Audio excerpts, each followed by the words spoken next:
It's 8:30. Good morning. I'm Ian Crouch with Hunter News. Tempers flared last night at a protest meeting over the new timetable for Newcastle and Lake Macquarie buses. Tempers flared last night at a protest meeting over the new timetable for Newcastle and Lake Macquarie buses. The meeting at Belmont's 16-footers was attended by hundreds of angry commuters calling for an urgent review into the timetables, with many telling how much longer it's taking to get from A to B. Hunter Labor MPs organised the meeting, which was addressed by opposition leader Luke Foley.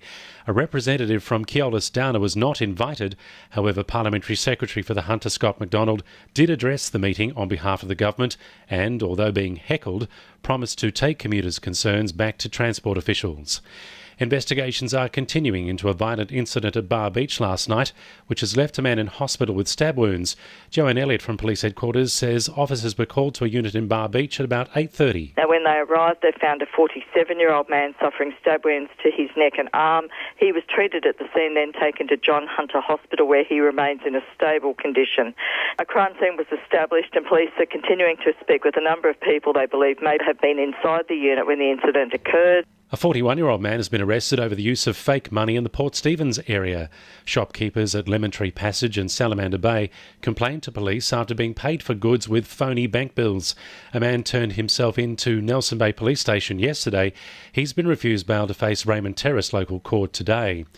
The University of Newcastle is set to lose $69 million worth of federal government funding between now and 2021.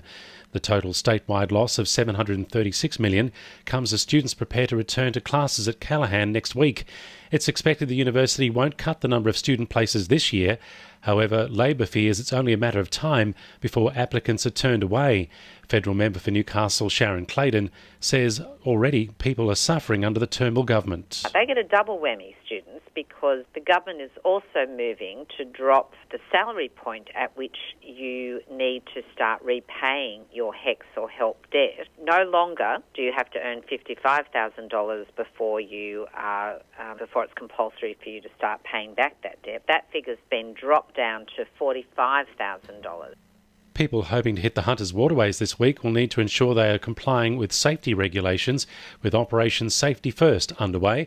The operation will crack down on safe boating laws relating to towing, speeding and wash across all New South Wales waterways until Sunday. Parliamentary Secretary for the Hunter, Scott McDonald, says skippers should look online to review the regulations to ensure they aren't hit with a fine. Calling out particularly to skippers, be aware of the regulations. They do change. The fines change, of course. And don't find out about it the wrong way.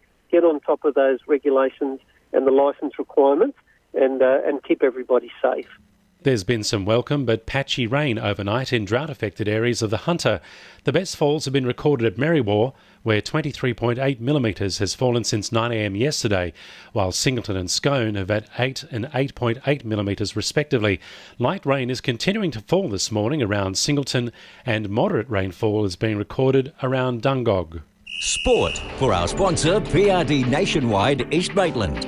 Newcastle Jets marquee Ronald Vargas still has to complete 2 solid weeks of training before coach Ernie Merrick declares him fit to return. Merrick says Vargas won't be back on the pitch anytime soon. He's way off that, and he's way off the Sydney game after the road game as well, the way he's going. Then there's a break, and he's a good chance the week after that. Meanwhile, Argentine signing Pato Rodriguez has pulled up with a calf complaint from the Western Sydney game. Winter Olympics debutant Kaylani Crane has a triple loop combination in her figure skating kit bag, but the Waratah 19-year-old won't decide whether or not to use it until competition day. The Hunter Ice Skating Stadium product takes to the Pyeongchang stage from midday tomorrow, almost a fortnight after participating in the opening ceremony. And Elibana's Ben Harradine is one of 4 Aussies attending a record equalling 4th Commonwealth Games.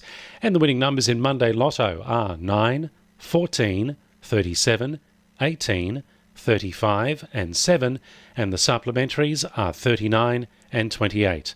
2NURFM News Time, 26 to 9.